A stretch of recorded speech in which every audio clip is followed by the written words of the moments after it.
Afati për paraqitjen e personave të sëmurë ose të pafuqishëm që nuk mund të votojnë në qendrat e votimit dhe që duan të ushtrojnë të drejtën e votës nga shtëpia përfundon në mesnatë. Këta votues duhet të dorëzojnë dokumentacionin mjekësor përkatës pranë Komisionit Komunal të Zgjedhjeve, njoftojnë nga KSZ.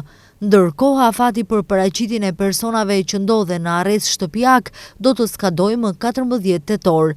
Sipas orarit të Komisionit Shtetëror të Zgjedhjeve, një votues që nuk është në gjendje të votojë në qendrën e votimit, një person i pafuqishëm ose i sëmurë dhe që dëshiron të votojë në zgjedhje, duhet të njoftojë Komisionin Komunal të Zgjedhjeve jo më vonë se 7 ditë para ditës së caktuar për votim, 10 tetor në mesnatë.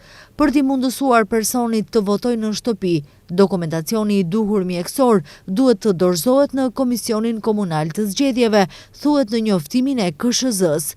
Të gjithë këta qytetarë do të votojnë më 18 tetor, një ditë përpara ditës së zgjedhjeve, me asistimin e bordeve të veçanta zgjedhore, që do të kryejnë votimin në shtëpi, në burgje, në azile pleq dhe në vendbanimet e të paraburgosurve. Komisioni Shtetëror i Zgjedhjeve e ka bërë të ditur se në listën e votuesve për zgjedhjet lokale të këtij viti janë regjistruar gjithsej 1.832.415 votues.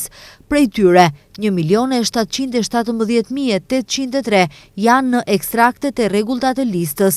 Një numër prej 112.000 votuesish figurojnë në listën e posaçme për qytetarët që punojnë ose banojnë përkohësisht jashtë vendit. Ndërkohë, 2.162 janë të burgosur ose në paraburgim dhe 450 ndodhen në azile për të moshuar.